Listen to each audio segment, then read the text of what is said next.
નમસ્કાર, આપ જોઈ રહ્યા છો સંદેશ ન્યૂઝ. આપની સાથે હું ભાવિની અને આજે 11મો આંતરરાષ્ટ્રીય યોગ દિવસ જેની વિશ્વભરમાં ઉજવણી થઈ રહી છે. દેશભરમાં યોગ દિવસની સામૂહિક ઉજવણી કરવામાં આવી રહી છે.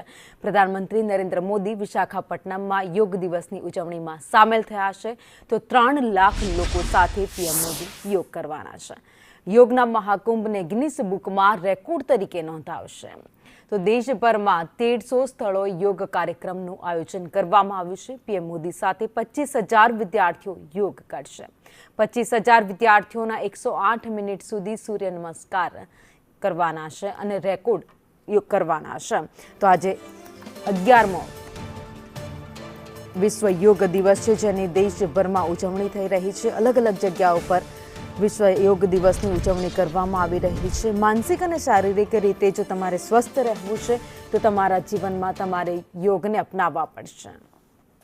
મંચ ઉપર ઉપસ્થિત મારા સાથી મંત્રી શ્રી ઋષિકેશભાઈ પટેલ, ગુજરાત રાજ્ય યોગ બોર્ડના ચેરમેન શ્રી શિષપાલજી, મહેસાણા જિલ્લા પંચાયતના પ્રમુખ શ્રીમતી તૃષાબેન પટેલ, સાંસદ શ્રી હરિભાઈ પટેલ, મારા સાથી ધારાસભ્ય શ્રી કિરીટભાઈ પટેલ, મુકેશભાઈ પટેલ, સરદારભાઈ ચૌધરી, દૂધસાગર ડેરીના ચેરમેન શ્રી અશોકભાઈ ચૌધરી,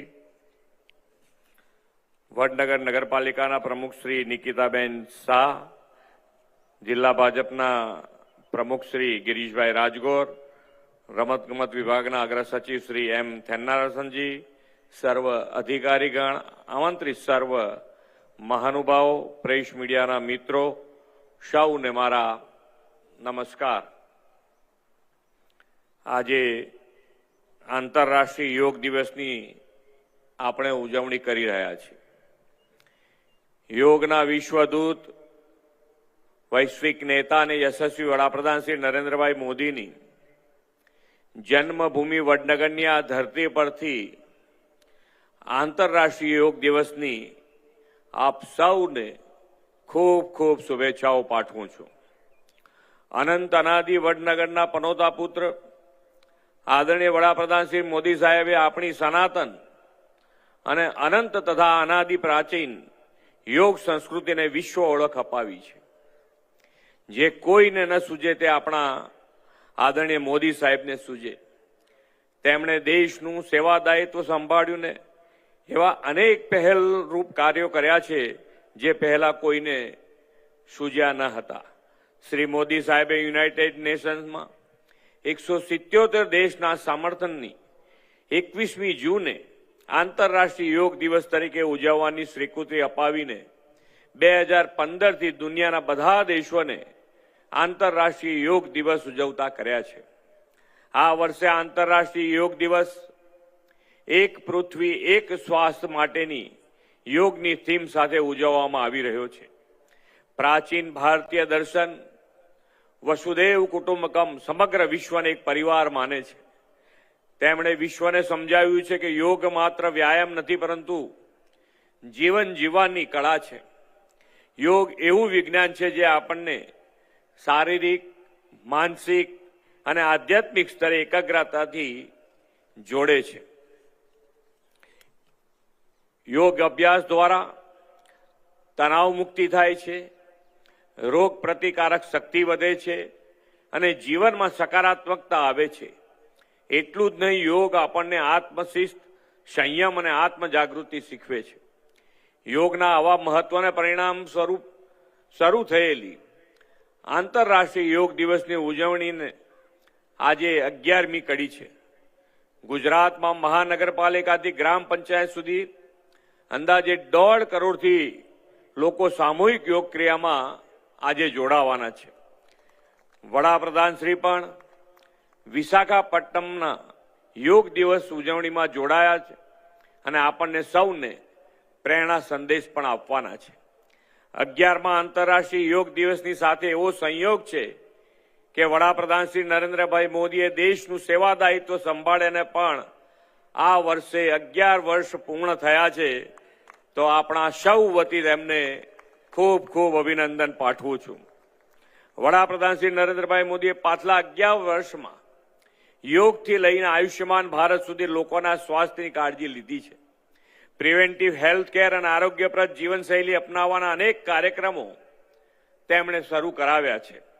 વડાપ્રધાનશ્રીની વિઝનરી લીડરશીપમાં રચાયેલા આયુષ મંત્રાલયના પરિણામે દેશના હેલ્થ કેર લેન્ડસ્કેપમાં અમૂલ પરિવર્તન આવ્યું છે.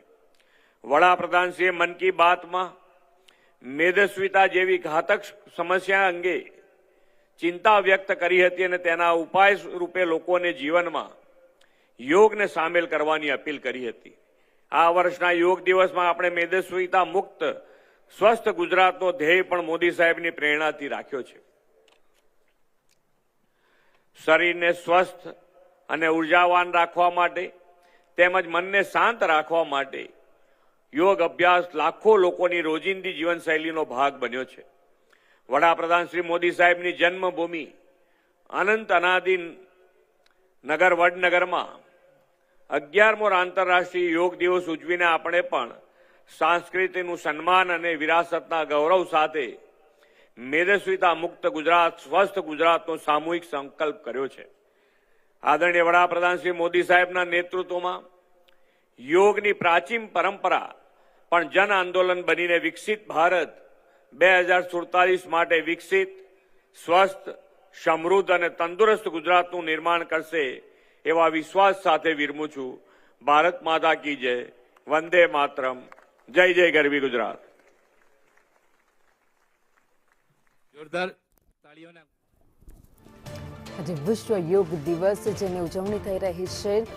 મુખ્યમંત્રી ભૂપેન્દ્ર પટેલ જે વડનગરમાં છે, જ્યાં રાજ્યકક્ષાનો કાર્યક્રમ યોજાઈ રહ્યો છે. આંતરરાષ્ટ્રીય યોગ દિવસ પર તેઓ પણ વડનગર પહોંચ્યા છે અને ઉજવણીમાં સહભાગી થઈ રહ્યા છે.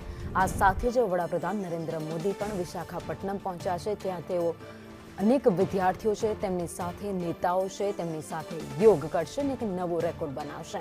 તો અનેક દ્રશ્યો આપણે દેખાઈ રહ્યા છે. ઉત્તર પ્રદેશના મુખ્યમંત્રી યોગી આદિત્યનાથના છે, જેઓ આજે યોગ દિવસ પર યોગની ઉજવણી કરી રહ્યા છે. તો યોગ એ માનસિક અને શારીરિક રીતે જો તમારે જીવનમાં સ્વસ્થ રહેવું છે તો યોગ અમૂલ્ય છે. એ તમારે જીવનનો અભિન્ન ભાગ તેને બનાવવો પડશે. અને એટલા જ માટે આજે 21 જૂન જ્યાં દેશભરમાં યોગ દિવસની ઉજવણી થઈ રહી છે. તો આરોગ્યનો અમૃત તરીકે ઓળખાતું યોગ આજે વૈશ્વિક સ્તરે લોકોના જીવનમાં અભિન્ન ભાગ બનીને રહી ગયું છે. વિશ્વમાં દર વર્ષે 21 જૂને વિશ્વ યોગ દિવસની ઉજવણી કરવામાં આવે છે, જે યોગના મહત્વને વિશ્વભરમાં પ્રસારિત કરવા અને તેના લાભો વિશે જાગૃતિ ફેલાવવા માટે એક મહત્વપૂર્ણ પ્લેટફોર્મ પણ પૂરું પાડે છે. વિશ્વ યોગ દિવસની જ્યારથી શરૂઆત થઈ છે ત્યારથી લઈને અત્યાર સુધીમાં અનેક લોકોએ પોતાના જીવનમાં યોગને એક અભિન્ન અંગ બનાવી દીધું છે. જો તમારે શારીરિક રીતે સ્વસ્થ રહેવું છે, માનસિક રીતે સ્વસ્થ રહેવું છે, તણાવથી દૂર રહેવું છે, તો તમારે યોગ જીવનમાં અપનાવવા પડશે, યોગ કરવા પડશે.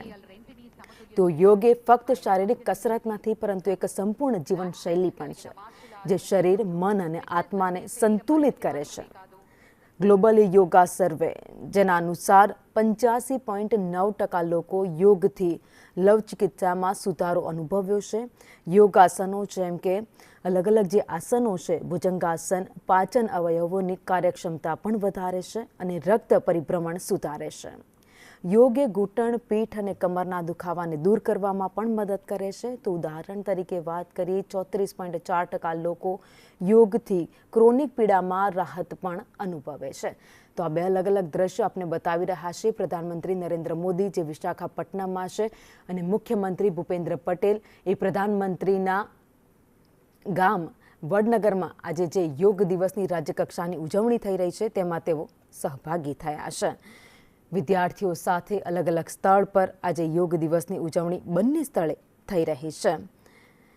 તો ભારતની પ્રાચીન સ્વાસ્થ્ય અને શારીરિક સુખાકારી પરંપરા એવા યોગને વડાપ્રધાન મોદીના સફળ પ્રયાસોથી વૈશ્વિક સ્વીકૃતિ પણ મળી છે.